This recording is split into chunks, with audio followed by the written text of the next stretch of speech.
Sam Logue here for irishboxing.com. Delighted to be joined by Amy Broadhurst, the new world champion, amateur world champion at 63 kilos, right? Yeah. Amy, thank you so much for giving us some time. Really happy to have you on. And I mean, I've said it a few times now, but congratulations. What an absolutely unbelievable achievement. World amateur champion, 25 years old. Just tell me, how does it feel to have that said to you? It must be sinking in now at this stage, right? It is. It's you know what? It was only like 2 days ago. I was lying in my bed and I was like, I'm world champion. I was like, oh, what the hell? And I shouted down to my parents. I was like, hey, I'm world champion. and they were like, what's wrong with you? And I was like, Jesus, it just hit me. Because you know, like when I've been thinking of a world medal for years and years and years. Like it's something I've always wanted. And then you go and you win a gold medal and you're the number one boxer in the world. It's something that is something I'm very proud of. It's like you can't really explain it. Yeah, I can imagine it's a difficult one to put into words. All right, kind of your dream, like you said there, your dreams for so long, and then you kind of achieve it, and yeah, it must be conceptually quite a funny thing. But talk to me about, we've kind of been chatting there before we started about how things have kind of changed and how the kind of perception of you is different now, even though you've been kind of living where you've lived for so long. But talk to me about how things have been, have changed, and the kind of attention you've been getting since you came back. Yeah, like just especially in Dundalk. When I'm out of Dundalk, like I'm okay. But like in Dundalk, you could go for a coffee and like I can't walk in and get a coffee and walk back out without anybody knowing me. And then the kids in the estate as well, because I've been to their primary school, they think, oh, I'm some superstar. And like when I'm going to the shop or they see me getting into my car, they're like, oh, hi Amy, and I'm like, hello, and like they're chuffed, like they're delighted. And I like, it's crazy because I only thought about it today because I was getting a picture with someone and I actually thought, when I met Katie Taylor and I was getting a picture with Katie Taylor, it was unbelievable. Like it was something that you're going to go straight to Facebook and put up that you're after meeting Katie Taylor. And I kind of thought, is that what they're feeling now? Or because I was standing beside the principal as well, that I'd never met before a couple of weeks ago, and he was shaking. That the fact that he was like beside me, and I was kind of thinking, why? Like I'm still me. I haven't changed or anything, but it's probably like for them, maybe it's the same thing the way it was for me when I met someone like the likes of Katie Taylor or even Michael Conlon, or you get a bit like not starstruck, but they're a name that you need to let people know that you've met. So I don't know, it's crazy that you're actually, if I'm not there, I'm on my way to being there. So it's crazy. Yeah, it's mad. Like I can only imagine what that feels like. That kind of, yeah, like you just said, it's weird like that. You kind of, nothing's changed for you, but like people see you differently, and that must be is there drawbacks to that kind of change as well? Like, is it a bit confusing, or does it feel a bit weird, or do you know what I mean? Is it totally positive, or has it been a bit like, I know you've been saying you've kind of agreed to do loads of stuff since you come back, and you've kind of been pulled in every different direction. Is there that kind of slight drawback to the increase in, I suppose, fame, the increase in people knowing who you are, that kind of, drawbacks of achievement to some degree, you know? Yeah, it's something that's very exhausting that I didn't think would be. Because obviously when you won the Europeans and that, you go to a couple of schools and you're well able for it. But now it's like I have something on every day. Like even the likes of last night when you're like, well, our interview is tomorrow. I actually thought it was on Thursday, just because I'm trying to keep up with everything I have to do during the week, and it's very like a bit not stressful, but when it gets on top of you and you're starting to forget. Like I actually have something on Friday, and I don't know what it is. I remember agreeing to something on Friday. I don't know what it is, but after this week now, I've told my parents as well, and not to be rude or anything, but I'm going to be the focus now going forward, and anybody that wants me to do something is going to have to wait, because I'm getting ready for a competition now, and you have to focus on the boxing. That's the reason why you're actually going to to these events or schools, etc. Like you're after becoming more. You can't stay like that forever. So it's after Friday, I think, or Saturday. That's it. Then we're just back to normal and back to Belfast, getting ready for the Commonwealth Games. Brilliant, excellent, yeah. So the last thing I will touch on in relation to all that stuff is you're on the Late Late Show. What was that like? That must have been a surreal experience. And like you said to me, it's kind of a weird one. Like if you're on the Late Late Show, it's kind of like you've hit this kind of level of notoriety or kind of fame within Ireland, you know, because that's a big deal, isn't it? So talk to me about that. Like once you make the Late Late Show in Ireland, that's it. You've made it in life, isn't it? But they actually said to me when I was up there, they were going to get me on beforehand, before the World Championships, because I was away sparring with Katie. But obviously I was away, so they couldn't. So it was good to get me on, and Lisa as well, on the 60th anniversary. But it was an experience in itself, I suppose. Like we only got 2 or 3 minutes, but the fact that we were actually on the Late Late Show, and getting recognised for what we're after achieving is it was brilliant, and it was a nice evening. So it was. Class. We met Ryan at Ned, so he is. He's what? Sorry. He's a funny character. Yeah, nice guy. Yeah. He is very nice fella. I say you have people come up to you now the whole time going like, oh, what's Ryan Tubridy like, or what's this person like? Because you've met all these people, right? Oh, what are they like? Are they nice and all? They've asked. I think maybe the day after, when people were like, oh, you're on the Late Late, they'd ask, oh, what's he like? But I tell everyone he's just a funny man. Like he's hilarious. That's good. So come here, we'll move on. We'll talk about the boxing. You obviously are preparing for the Commonwealth Games. You're kind of, I suppose, starting to kind of fall back into training now properly. You will be. I assume, I didn't see the seeding list, but I presume you'll be probably an overwhelming favorite now going into the Commonwealth Games. You know, like sometimes that goes against you though, doesn't it? The seeding. It's nice to be seeded as maybe number one because you're recognised as one of the best in the weight. But I'm not too fussed about being seeded or not. If they don't seed me, then so be it. Because you'd only sometimes you'd end up meeting one of the best ones first if you're seeded number one, which is strange. It's a strange system the way it works, but no, I don't know what way. I didn't even know they were seeding at the Commonwealths. Okay, but you'll be, in any case, you'll be probably a favourite going in to the event. Kind of how's your training going so far, and how's it going? How's it going to progress in the lead up? Obviously, I think the games is it about 8 weeks away, roughly? 7 now. 7 now. Yeah. So yeah, how's the training going, and how will it progress now on the way to the event? And what are your expectations? You must be going there to win, right? Of course I'm going there to win. And you know what? I'm not actually too nervous in the fact that people are going to be looking at me like, oh, you're a world champion, you should be winning. I'm going to take it the way I have with the World Championships, one step at a time. But I started training I think it was last Thursday, I started training for them because I took 3 weeks off. They told me as well to take 3 weeks off of doing nothing. And now I went for a run, and it was it was difficult. So it was because I hadn't ran since before the World Championships. So it was tough enough. But I'm back to Belfast now on Monday to train full time with the Commonwealth team.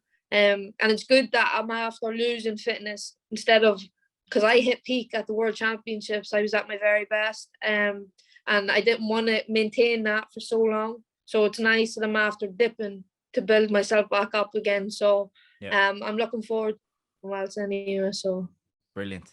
Well, we look forward to seeing you.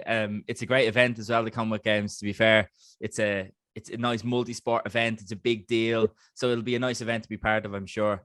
I look forward. I'm actually gonna try and get out to it. I have a few mates who are competing in it, so I'm gonna try and get out and have a look. But brilliant. We'll see. Afterwards. Yeah, exactly. I'll come and see you as well. We'll come and see you fighting. But let's talk a little bit about, I mean, you win the World Championships, Amy, and then there's a few things that kind of spring to mind straight away. The Olympics in 2 years. You're in an interesting position because you're at 63, which isn't an Olympic weight, right? So you've got 60 kilos, which is Kelly's weight, who she's obviously still competing, she's still active. And then at 66, is Grania number one at 66 in Ireland?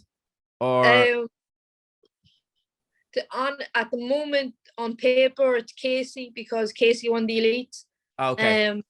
But I do know because Grania injured herself again. I don't know if she didn't injure herself, she was going to be going to the Worlds at 66. So one of them is the number one. So Casey Rock and Grania Walsh, right? So for you, it's an interesting one. Do you drop down to try and qualify at 60 and kind of compete for that spot with Kelly? Or do you try and qualify for the 66 position, which is obviously a decent amount heavier than what you're fighting at? And kind of compete for that spot with the two girls above you. What do you kind of think? What's your thought process on that at the moment? And I'm sure the Olympics is what you want. 100%. I can definitely say I'm in a better position than I was 2 or 3 years ago. Even without the World Championships, without the world gold, I'm in a better position, because the way I've heard that the qualifying system is that I can qualify for 66 kilos through 63 kilos. Yep. So that works in my favor if I don't go 60. But if I go 60, see, it's kind of a win-win for me. If I go 60 and God forbid I lose on a 3-2 or it's close and something happens, then you can still go to 63, because there's nobody at 63 in Ireland that I'd probably be assessed against them. I don't know. There's a lot going into it, and if I'm quite honest, we've thought about it, myself and my dad, and we actually don't know what we're going to do. I haven't, because for now it's just getting ready for the Commonwealth Games, and then after that there's the Europeans, and I think they could be qualifiers for the European Games. So it's something then that might have to, you either need to choose, are you going to go down and get assessed at the 60 kilos, or are you going to go up to the 66 and get assessed and try and qualify for the European Games? I don't know what way it's going to work, or even if they are qualifiers, I don't know. And it's something that I'll think about more after the Commonwealths, because I am going at 60 kilos for the Commonwealth Games. And I know making that weight is actually going to be tight enough for me now, because I've physically into the 63 kilos. I'm not a little girl no more. I have built up a little bit. So it's the one thing I've learned is not to think too far ahead, and nobody knows what's going to happen in the future. But I'm confident one way or another I will be at the Olympics. Class. God forbid injuries or anything, but I'm confident, so we'll see. Excellent. Yeah, well, like you said, you've got options. But how much does the Irish Amateur Boxing Association have? How much input do they have in the decision that you make? Will they be kind of guiding you, or will you have a meeting with the head coach or with Zor or whoever's in charge to kind of strategize? You know what I mean? Will they have much say in that decision? Well, to be fair, they've had a say in it since God knows how long now. Unfortunately, Bernard isn't working with us anymore, and he would have guided me a lot through it all. Very good how he worked with me. But I know before Christmas I had won the elites at 60, and the winner was meant to go to the World Championships, but obviously with Kelly winning Olympic gold, Zor had rang me and didn't even give me an assessment and just says, you're going at 63. We can't assess you against our Olympic champion. But then when I'd won the world gold, he says to me, you can get your opportunity now if you want it. So I think no matter what is going to happen, I think they're going to be with me 100%. Excellent. If I'm going to go 60 kilos and challenge, they'll say no problem. And if I say I'm going to go 66 kilos, they'll say no problem. Because in fairness, at 66 kilos, I have the strength. Obviously, it wouldn't, like, at the Worlds, I think I give like a count in 3 the fights or something, like I was doing well. But the 66 kilo girls aren't going to feel that, because it's something they're being hit with all the time. But I'd be a lot quicker than them on my feet. And so it works out. It balances Um, itself out, like uh, the yeah, pros and cons of going up the weights. It balances itself out ex- a bit. Yeah. so Yeah. there's a lot to take in, and there's a lot that it's something that I am going to have to sit down and speak to them about. Because I want to do the right thing for me. Of course, I want to go to the Olympics, and um, I would trust that they'll tell me the right way to go. So we'll see what happens. But for now, it's just Commonwealth Games. I don't know what's going to happen after that. Yeah. Fair enough. You do have eligibility to box for Britain, though, don't you? And in a Oh, it's a funny one, and I'm sorry if this is an awkward question, but we have to ask these things, Em. no, You know yourself. Like we spoke about it before, that you do actually have you could defect to British team if you wanted to, or well, yeah. if they had you, but I'm pretty sure they would take you.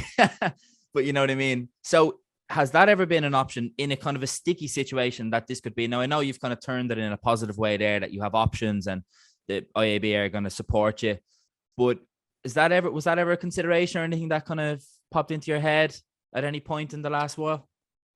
You know what? I'll actually be completely honest with you. Last year when Kelly had said that she was staying amateur, I went over. I was with the Irish team in Sheffield, and I spoke to the English coaches about would it be a possibility for me to switch over, because at that time I didn't see no. I didn't see no positive outcome in the whole situation, because I'm after not sitting back, but I'm after Kelly was the number one, and I thought she was going to go after 2024, and a lot of people thought. And then Kelly said she was staying amateur, so to me that was like, oh God, what am I going to do now? Like they're all like, the Olympic champion is always going to be chosen. So I spoke to my dad, and if I'm honest with you, I was never ever going to change. It was just a spur of the moment thing where I had spoke to them about it. And even on the way home, I kind of knew myself, Amy, what are you after doing? Like, what's going on? Yeah. But like now, no. And even at the moment, like my plan is 2024 and 2028, and then I'll go pro. So, and I love, you know what, I have great pride in bringing a gold medal like that back to Ireland. It'd Yeah. mean nothing to switch, and it's like, and people watching this interview now after hearing me say that would probably think, oh, what a traitor that she was actually gonna go over. But at the time, I was thinking about the best thing for my career. If someone said to me, Amy, you're not going to qualify for the Olympics through Ireland, but you will for GB. My dream has always been to go to the Olympics. Why not? But I'm confident that I will get to the Olympics for Ireland, and fingers crossed, win a medal for them. Yeah. So that thought is going out of my head completely. Actually, on Twitter yesterday, and I don't know who it was, but someone had like photoshopped a picture of me walking out to the ring at the World Championships, and I'm like holding a British flag, and I have the British GB on. And I was like, who put this up? But Really? I didn't reply to her, or I didn't. Yeah, I don't know whether they were being smart or what the intention of it was, but I just left it because it's just stirring the pot a little bit, isn't it? Yeah. You're getting trolls But now, Amy. That's how another way you're climbing up the ladder. You're getting trolls on Twitter. Look, that's just somebody fucking being a bit of a whatever you want to say, you know what I mean? Just trying to annoy you or whatever. But it's an interesting one because obviously, you know, sometimes you act or you respond emotionally, you know what I mean? Like, and that was, I yeah, suppose that's what that was when you had that chat with the English coaches. You're worried. Your whole life's goal has been to go to the Olympics, yeah, and you're thinking, how am I going to get there if they're not going to pick me over the Olympic champion? What am I going to do? yeah, And it's an emotional response, isn't it? And it's from an athlete's point of view and from a performance sport point of view, it's totally understandable. And that's where people won't understand. That's where people maybe yeah, won't get it. It's like, you need to act on behalf of yourself, because if you don't, then maybe nobody else will. And you have to do what's yeah, right for you. And that's where then thoughts would even come from. But it's refreshing yeah. for us to hear that you wouldn't actually do it. We want to I keep wouldn't, you. like, Good. as much I've no I've no anything against the English, because obviously my dad's English, but like I'm always going to be for Team Ireland, so I am. Um, like when I look back now at that whole time I was going through, where my head was all over the place and I didn't know what was next for me or what I was ever going to achieve again in the sport. And then 7-8 months later, you're world champion and you're in a good position. Like that is why I always say don't give up. And I've said it 100 times before that it sounds very cheesy and cliche, don't give up. But when you're persistent and you actually keep going, there's something. Like I always knew there was gonna be, like, I was always gonna be a bit successful in boxing. But it's crazy that 8 months ago I actually had to go speak to a psychologist because my head was like, what's next? Yeah. And then you come a long way, and it's just incredible now when I look back. Yeah, 100%. But look, you're staying, and like you said, you stuck with it, and you got that positivity came in the end. But in terms of the Olympics, is it now you're kind of in that bracket, right, where you've been very successful, but you're after getting one of those two big ones. You got the World Championship. You're kind of pushing into that bracket now of the really elite sports people in the country. And I suppose Katie and Kelly are like the two for the women, at least for the females. It's probably the two main ones. Is the Olympic medal kind of what's missing for you now? Is that the kind of legendary status? Is that what you need to become kind of an Irish sporting great almost? And is that kind of the one thing that you really want to achieve now? That's been the one thing I've always wanted to achieve. And I said as a little girl, I promised myself that I actually wouldn't stop until I got to the Olympics and I won an Olympic gold medal. So, and it gives me a lot of comfort, would you say, that if you look at Kelly, who won an Olympic gold medal at 32, she's 32, and so. 20 or 28 at the time, and I'm only 25. And what will I achieve when I'm that age? Is that it gives me a lot of comfort. But the Olympics is what gives, like, that is the main goal. But even now, I just want more and more. Like, I want not a world gold medal now, or I want a European gold medal as an elite, Commonwealth gold medal. There's so much to achieve that when I do decide to go pro, I have this list to say, okay, this is what I'm after winning. I want the best deal possible. So 100%. That's what I enjoy about boxing, is just trying to achieve as much as you can. Interesting that if the last time I spoke to you, you weren't really certain about the pros. You weren't like, you were like, yeah, maybe. That was kind of the gist of it. And now you seem to be quite certain that you are going to go pro. It's just a matter of kind of when, which is I love that, by the way. I love that. First question on the pros is, have you actually received any offers yet? I did, but only one. I got one before Christmas. A big offer? No, just because it wasn't like, it was, they texted me and they had said, like, what numbers are you thinking? And I kind of just says, well, listen, I don't really want to go pro at the moment because I wanted to achieve more and get a bit more behind me before I do turn pro, because the more achievements you have, the better case you have of saying, right, I want such and such. And he was like, no problem. So that was the only offer I got. And to be honest with you, if I was to go pro, they'd be the first people I'd be thinking of. So really? Yeah. But we'll see what happens down the line. I don't know what's going to happen down the line, because at the moment my goal is the next 2 Olympic cycles. Okay. So I know I'm jumping the gun a little bit because like nobody knows what's going to happen. But it's something that, like, we'll talk about it after the Olympics, really. Yeah. If you were to win a medal in Paris, if you qualify for Paris and win a medal, do you think it's something you would consider if a good offer came on the table from a big promoter or a big management company or a big broadcaster, like the likes of a DAZN or a Sky or Matchroom or Top Rank or whoever it may be? Would it be something that you think that you you would have to maybe just go for? You've already got your Olympic medal. That's a hard question. It is a hard, because like I adore amateur boxing in the fact that you can go and you're part of a team. You get to see countries you're never ever going to see, like you're never going to go to Siberia or Kazakhstan for a holiday. So you're getting to see the world, and I love the amateurs, but at the same time, to me, professional boxing is all about making money. It's not about being part of a team or anything. It's about making as much as you can while you can. I don't know. And when you say a medal, are you talking like bronze or silver? Well, I suppose I meant any medal, but is that the difference? Is it like if you won a gold, you may well consider it, but if you didn't win a gold, you'd be like, right, I'm going again for 28. Yeah. That's if it's in the Olympics boxing in 28. It's up in the air, isn't it? Yeah. But everything's in the air, even like funding for Dyer's boxers next year. That's what we're hearing. I don't know if it's true or not.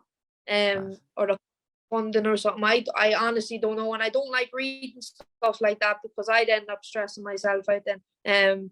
But everything, even like with the Olympics not being in 2028, I'm pretty sure that there will be in 2028, especially now that me and my dad were saying it as well. At the World Championships just gone, I never seen one bad decision. You might get a dodgy judge here and there giving a round to someone that definitely didn't win the round, but other than that, it was so fair from what we seen. Yeah. So, if it continued like that, I'd be confident they'll be in the 2028 Olympics. Yeah, well, let's hope so. Move on. I haven't got long left, Amy, so I just want to ask you a couple of things. You were sparring Katie Taylor for her massive fight with. I had to ask you about Katie, didn't I? With her massive fight with Amanda Serrano. Obviously, she went out and did the business in a unbelievably good fight. What a spectacle! What a barn burner of a fight, which Katie won, of course. But you were her chief sparring partner beforehand. You were out there for a couple of weeks, right? Yeah. Talk to me about that experience. Yeah, so I was out there for 2 weeks, and geez, I was awful nervous going over because that was like you were going to learn what level you're on, because if you're not on that level, you're going to take punishment. And I took a lot of confidence out of how well I done against Katie. I was actually physically like bigger than her, taller than her, and she's actually quite small. But she's quick, and even when I went to the World Championships, they were all going to be slow to me because I'm after being in with such quick hands that you'll be able to see that any other punches coming from anybody else. So, and then she was very, very good to me. She like made me feel very welcomed, and she gave me a lot of confidence in the stuff she was saying to me, which was lovely to hear. So yeah, and she did say about going over for the rematch, but I don't know if a rematch is happening or like everything's kind of all over the place as well at the moment. So not immediately anyway. By all accounts, I think Serrano's going to take a fight in the interim, so it might push back a possible fight. And then if they look to get the Croke Park fight off, which again is kind of up in the air, isn't it? It doesn't look like it's definitely going to happen, but it looks like they're trying. Then it probably won't be Amanda Serrano, but you could well be called in for whoever she fights there. You could well be called in again, Amy. But she's so tough. Like that was some fight that she had, and I think a lot of people in the 5th round was kind of thinking, "Oh God, like this is it." And then she just came out and got a second win. It was brilliant, class. It was unbelievable, wasn't it? What was it like to be in Katie's, like in her company and kind of spending time with her? Did you spend a lot of time with her outside the gym, or was it just kind of in the gym and then kind of went your own way, or what way did it kind of work out? Like we wouldn't spend every day together, but we did go for a coffee one of the days and then went to watch sparring one of the days. But she just lives and breathes boxing, and she I learned a lot in the fact of like the dedication you have to have and the hard work you have to put in. It's something I already knew, but then when you see it firsthand from the greatest boxer, or maybe that came out of Ireland ever, it's like you learn a lot. So you do. Yeah, I can imagine And so. for someone who's won so much, it's easy for her to turn around and get big headed, or like, oh, I'm Olympic champion, or I'm this and that, and be rude. But you would never, ever, ever think she's won that much because of how humble she is. Yeah, that's amazing. That must be so refreshing to be around. Yeah. Last one I'll ask you, Amy. It's just a bit of a shout out, I suppose, to Lisa O'Rourke, who also won the world Yeah. championship out there with you. Congratulations to her, and I hopefully we'll chat to her soon as well. But what was it like being kind of having Lisa win as well, and kind of being part of that team environment? You've touched on it, something that you really like. But Yeah. it must have really helped you to get through the tournament, knowing she was kind of alongside you, right? Yeah, like it was like it's crazy what she's achieved at 20 years old. She's a very, very talented athlete. She plays for Roscommon, and then she's world champion now, and she won the under-22s this year, the Europeans. Yeah. She's just had an unbelievable year, and she's such a lovely girl. So when you're like the semi-final and the final, we were both in the changing rooms at the same time warming up, and you could see the both of us were nervous, and the both of us just kind of stayed out of each other's way. But it was comforting knowing somebody else was there and had to go through the same thing as you. And she's just unbelievable.